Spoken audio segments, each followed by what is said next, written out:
Chers élèves, bonjour.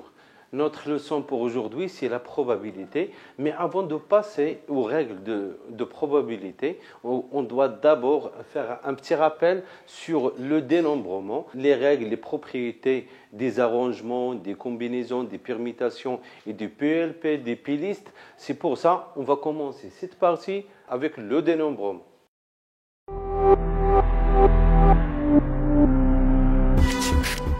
Alors, notre plan pour cette leçon, c'est que on va avoir un vocabulaire de dénombrement et après on passe aux ensembles pour avoir l'union des ensembles, l'intersection des ensembles et aussi le complémentaire d'un ensemble.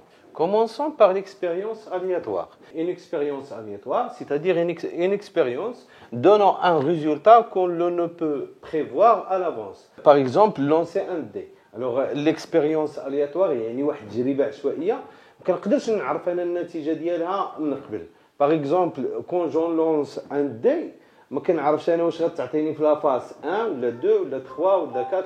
ما كنعرفش النتيجه. مثلا قطعه نقديه الا لحتى انا ما كنقدرش نعرف انا واش بيل وفاس اللي غتعطيني. دونك كيكونوا عندي انا مثلا دابا قدر تكون بيل قدر تكون فاس. ان اوتر اكزامبل باغ اكزامبل لا كورس دي شفو فاش كيكون في ديك لا كورس كيكون كوخيل عنده الرقم ديالو 1 2 3 حتى ل 10 ولا حتى ل 12. الوغ انا في هاد ليكسبيريونس ما كنقدرش نعرف انا شكون اللي غيدخل الاول، واش غيدخل رقم 1 ولا يدخل رقم 10 ولا رقم 9. دونك هذه كنسميها une expérience aléatoire. L'ensemble fondamental oméga, ou bien sûr, ou bien on dit l'univers des possibilités, c'est l'ensemble de tous les résultats possibles.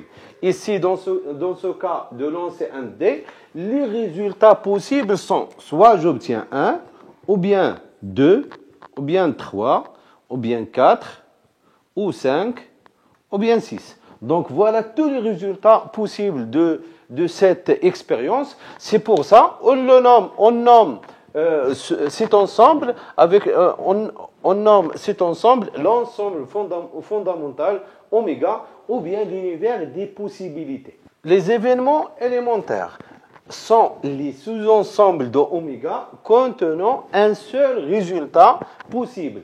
يعني هنايا هاد les événements في اللغه ديال البروبابيليتي ديال المات كنسميوه ensemble كنسميوه événement.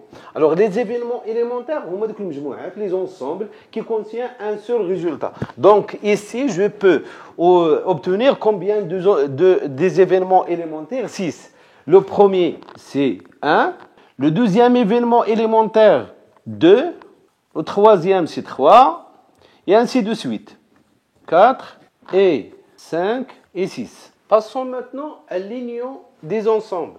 Alors si A et B sont des événements de oméga, alors l'union de A et B et l'ensemble de tous les éléments qui appartiennent à A ou B ou aux deux est appelée union de A et B, notée A union B. Alors voilà maintenant, on a la partie colorée, c'est la partie de A union B.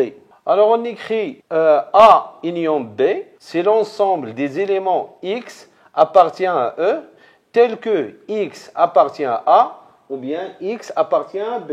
L'intersection de A et B. Alors l'ensemble de tous les éléments qui appartiennent à la fois à A et à B est appelé intersection de A et B est noté A inter B.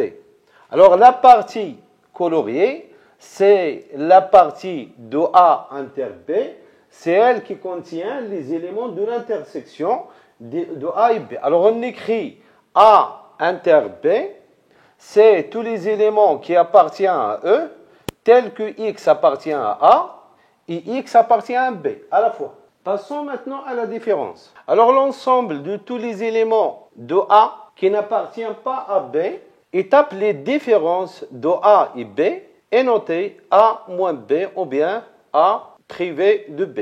Voilà dans l'image, on a la partie coloriée, c'est la différence A moins B. Alors on écrit la différence entre A et B sont tous les éléments qui appartiennent à l'univers des possibilités, c'est-à-dire l'ensemble fondamental E, tel que X appartient à A et X n'appartient pas à B. La notion de l'incompatibilité. A et B sont disjoints ou bien incompatibles s'ils n'ont aucun élément en commun. Alors, comme vous voyez maintenant, on a l'ensemble A et l'ensemble B. Leur intersection, c'est l'ensemble vide, parce qu'il n'y a aucun élément commun entre A et B. La notion des complémentaires. Alors, le complémentaire, c'est l'ensemble de tous les éléments de E qui n'appartient pas à A, et le complémentaire de A dans E est noté A bar. Alors, A inter A bar, c'est l'ensemble vide. Et A union A bar, c'est l'ensemble E. Alors, comme vous voyez dans l'image, on a la partie jaune, c'est l'ensemble A. La partie coloriée, c'est le complémentaire de A dans E. Alors, on écrit le complémentaire de A dans E, c'est tous les ensembles X qui appartient à E, tel que X n'appartient pas à A. Passons à la notion du cardinal. Le nombre d'éléments d'un ensemble E est appelé cardinal de E. Et notez, cardinal de E ou bien E entre. Alors un exemple, si on a A et l'ensemble des éléments 1, 2, 3, A, B, C, alors le cardinal de A c'est 6. Une proposition, si on a E1 et E2, deux ensembles finis, alors le cardinal de E1 union E2, c'est le cardinal de E1 plus le cardinal de E2 moins le cardinal de leur intersection. Passons maintenant pour définir le principe fondamental des deux nombres. Supposons qu'il faille réaliser deux expériences. Si l'expérience 1 peut produire l'un quelconque de M résultats, ici, pour chacun d'entre eux, il y a n résultats possibles pour l'expérience 2. Alors, il existe m fois n résultats pour les deux expériences prises ensemble. Alors, ce principe se généralise facilement à plusieurs expériences. Un exercice, une petite communauté se compose de 10 hommes et de leurs fils, chaque homme ayant 3 fils. Si un homme et l'un de ses fils doivent être désignés père et fils exemplaires. Donc, de chaque famille, on va prendre un père et son fils exemplaire. On a 300 résultats possibles. Alors maintenant, passons à une problématique. Alors, soit E, un ensemble à 4 éléments, A, B, C et D. Créons maintenant une problématique. D'abord, prenons 4 jetons, indécernables ou touchés. يعني انديسيغنابل وتوشي هذوك لي 4 جوطون ما نقدرش انا الا بغيت نجبد انا شي واحد ما كنميزش واحد على الاخر دوك لي جوطون بحال بحال. Alors inscrivons sur le premier A, le deuxième B, le troisième C et le dernier D et plaçons-les dans un sac. La première expérience, tirage successif sans remise. يعني غادي نبقى نجبدو حنايا من الصاك نبقى نجبدو ولكن ما نردوش بدون إحلال يعني ما كنردوش هذاك لو جوطون اللي جبدها sans remise. On ne le remet pas dans le sac. Donc on pioche un premier jeton, par exemple B que l'on ne remet pas dans le sac. يعني المرة الأولى on pioche كنجبدو مثلا لقينا B. دوزيامون حيت خصني نجبد 3 المرات خصني نجبد 3 المرات نجبد لي جوطون من الصاك. Le jeton اللي جبت ما كنردوش.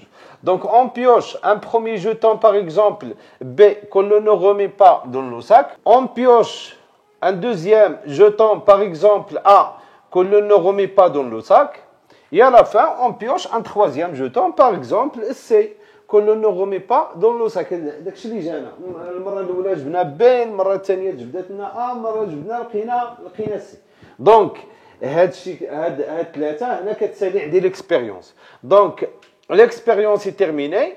Le résultat est noté à l'aide de parenthèses. لاحظوا معايا هنا كندير لي بارونتيز فكنكتب هنايا B A C. علاش درنا هنا الاقواس وما درناش لي زاكروشي؟ حيت هنا لوردر هنايا اي نيسيسير. الترتيب باش جبت فاش كنكتب انا B A C يعني راه جبت الاولى هي B والثانيه هي A والثالثه هي C. Alors, les résultats possibles de cette expérience sont 10 listes de 3 éléments de E, sans répétition d'éléments possibles. Une liste de 3 éléments sans répétition possible est appelée un arrangement de 3 éléments. هذا هو l'arrangement. هاد لا ليست دابا الاولى اللي جبنا فيها بي ا سي هذه كتسمى arrangement. ولكن شحال عندي من arrangement ممكن نديرو انا في او. Alors combien d'arrangements? Plus généralement, une liste P éléments sans répétition possible est appelée un arrangement de P éléments. Alors un arrangement de P éléments de N, إذا كانت عندنا حنا لو جروب فيه مثلا إذا كان عندنا l'ensemble فيه N éléments وانا كندير un arrangement de P éléments يعني كندير دي ليست اللي فيهم P. بحال في هذه الحالة حنا عندنا هذاك l'ensemble شحال فيه 4 éléments وحنا كناخذوا 3 دونك ندير arrangement ديال 3 من 4. نكتبوا القاعده العامه ونديروا هذا المثال هذا. Alors la règle générale des arrangements c'est si on a P de n, alors A P de n égale à n fois facteur de n-1 facteur de n-2 jusqu'à n moins P plus 1.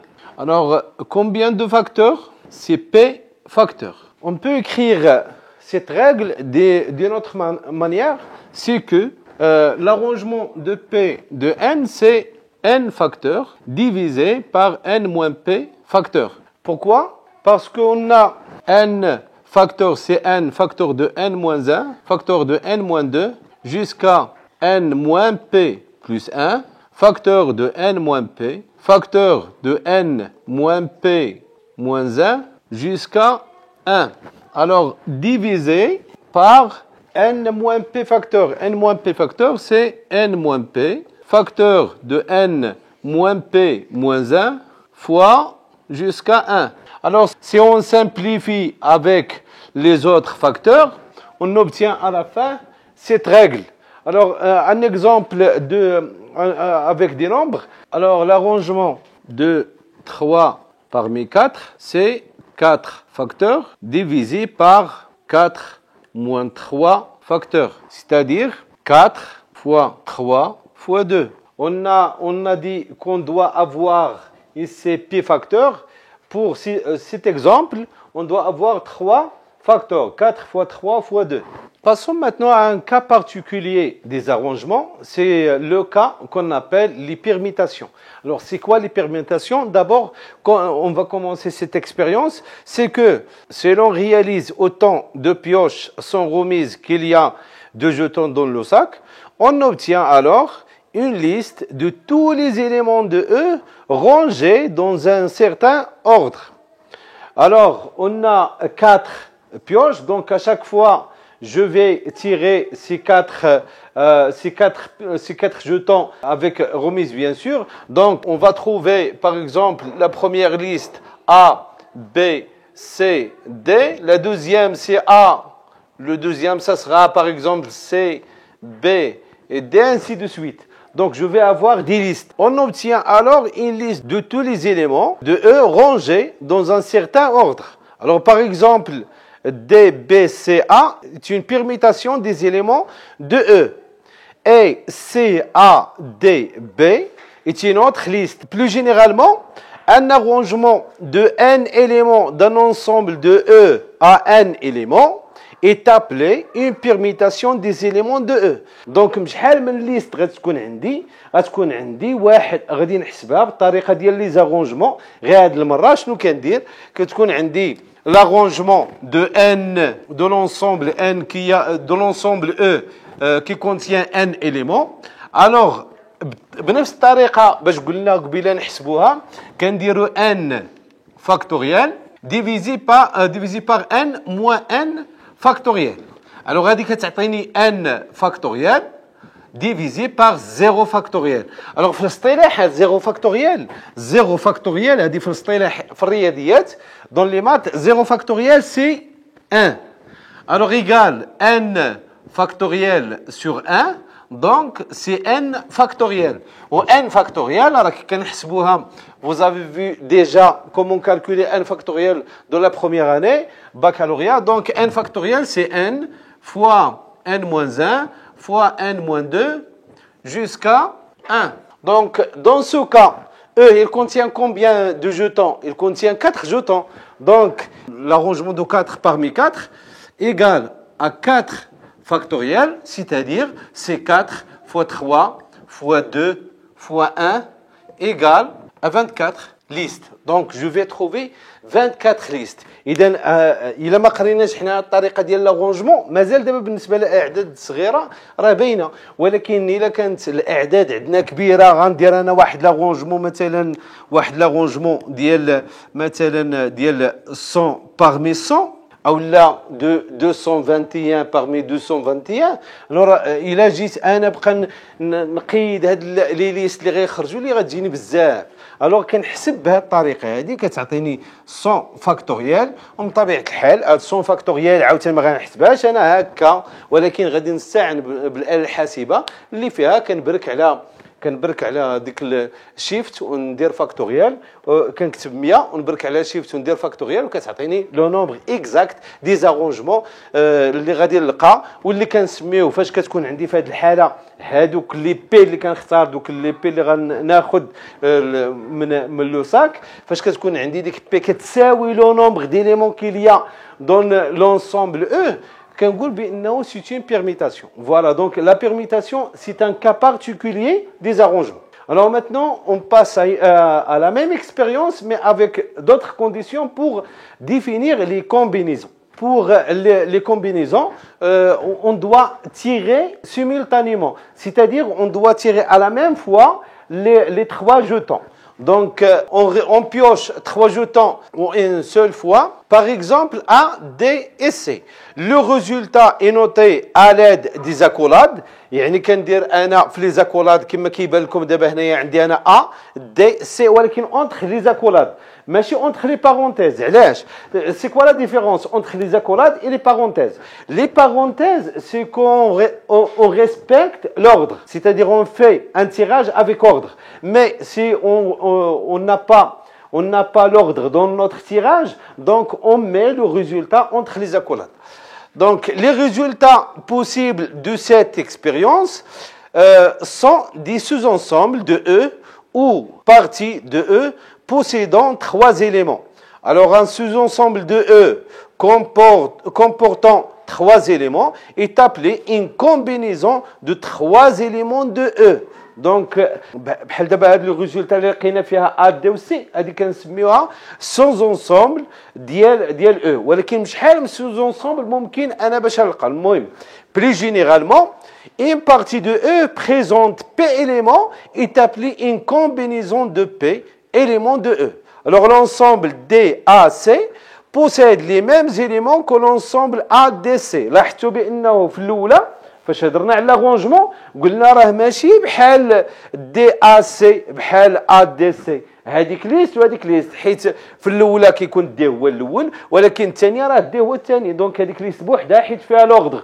اما هذه اللي ما فيهاش لوردر راه سوا كتبتها دي ا سي سوا كتبتها ا دي سي سوا كتبتها ا سي دي، راه بحال كتسمى بارتي وحده sous-ensemble واحد. Et sont donc égaux. Cette absence d'importance de l'ordre est marquée par l'utilisation de l'écriture avec accolade, écriture réservée aux ensembles. يعني هاد l'écriture مع ديال لي زاكولاد هي واحد l'écriture كنكتبوا بها لي زونسومبل. الوغ ملي كنكتبوا هاد لي كومبينيزون بلي زاكولاد راه بحال لي زونسومبل. علاش؟ حيت لا كومبينيزون هي واحد لو سوز انسومبل من ديك لي ريزولتا اللي عندنا. اون écriture mathématique on écrit la combinaison de P de n, c'est l'arrangement de P de n sur P factoriel. Alors l'arrangement de P de n, on a vu c'est n factoriel sur n moins P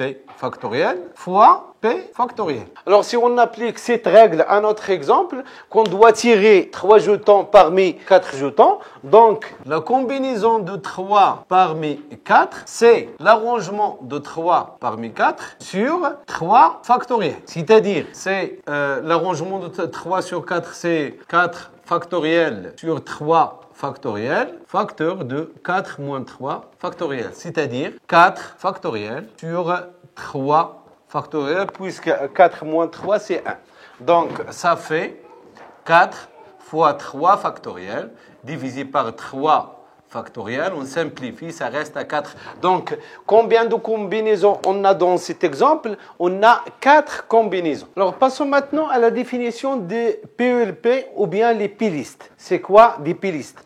Alors, les pilistes, on utilise ce mot qu'on a un tirage successif, mais successif avec remise. Alors maintenant, on doit remettre à chaque fois un jeton qu'on tire. Alors, l'expérience, on pioche un premier jeton, par exemple B, et on le remet dans le sac. On pioche un deuxième jeton, par exemple A, et on le remet dans le sac. On pioche un troisième jeton, par exemple A, et on le remet dans le sac. Vous voyez maintenant, A, il est répété 2 fois. Donc, la répétition aura lieu dans le tirage avec remise. Donc, si je fais un tirage avec remise, je peux avoir un résultat répété. Donc, l'expérience est terminée. Le résultat est noté à l'aide de parenthèses, bien sûr. Donc, B, A, A. Les résultats possibles de cette expérience sont des listes de 3 éléments de E, avec répétition d'éléments possibles. Une liste de 3 éléments est appelée un triplet. Un triplet, c'est-à-dire une liste qui contient 3 éléments. Alors, la règle pour calculer combien de listes je peux trouver, c'est que la règle des P-listes, c'est N exposant P. Dans notre exemple, on doit tirer par exemple 3 jetons parmi 4. Donc, le nombre des listes, c'est 4 à la puissance 3, c'est-à-dire 4 fois 4 fois 4. On obtient bien sûr 64. Donc, je peux avoir 64 listes. On a, par exemple, la première liste, c'est A, B,